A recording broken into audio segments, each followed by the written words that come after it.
Hebrews 12 NIV. Therefore, since we are surrounded by such a great cloud of witnesses, let us throw off everything that hinders and the sin that so easily entangles. And let us run with perseverance the race marked out for us, fixing our eyes on Jesus, the pioneer and perfecter of faith. For the joy set before him he endured the cross, scorning its shame, and sat down at the right hand of the throne of God. Consider him who endured such opposition from sinners, so that you will not grow weary and lose heart. In your struggle against sin, you have not yet resisted to the point of shedding your blood. And have you completely forgotten this word of encouragement that addresses you as a father addresses his son?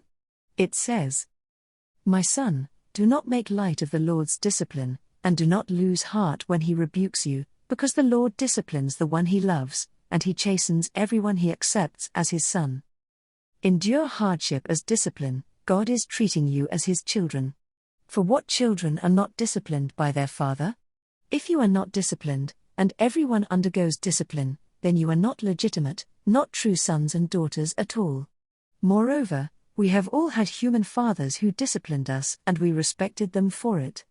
How much more should we submit to the Father of spirits and live?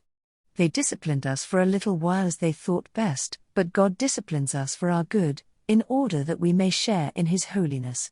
No discipline seems pleasant at the time, but painful.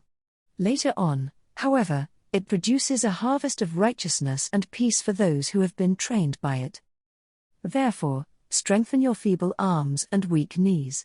Make level paths for your feet, so that the lame may not be disabled, but rather healed.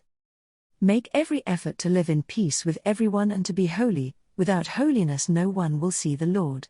See to it that no one falls short of the grace of God, and that no bitter root grows up to cause trouble and defile many. See that no one is sexually immoral, or is godless like Esau, who for a single meal sold his inheritance rights as the oldest son. Afterward, as you know, when he wanted to inherit this blessing, he was rejected. Even though he sought the blessing with tears, he could not change what he had done. You have not come to a mountain that can be touched and that is burning with fire, to darkness, gloom and storm, to a trumpet blast or to such a voice speaking words that those who heard it begged that no further word be spoken to them, because they could not bear what was commanded. If even an animal touches the mountain, it must be stoned to death. The sight was so terrifying that Moses said, "I am trembling with fear." But you have come to Mount Zion, to the city of the living God, the heavenly Jerusalem. You have come to thousands upon thousands of angels in joyful assembly, to the church of the firstborn, whose names are written in heaven. You have come to God, the judge of all, to the spirits of the righteous made perfect, to Jesus the mediator of a new covenant, and to the sprinkled blood that speaks a better word than the blood of Abel.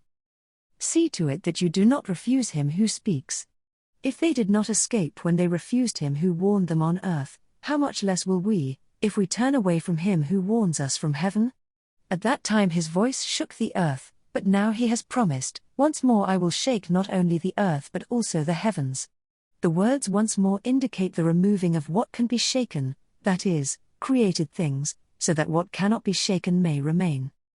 Therefore, since we are receiving a kingdom that cannot be shaken, let us be thankful, and so worship God acceptably with reverence and awe, for our God is a consuming fire.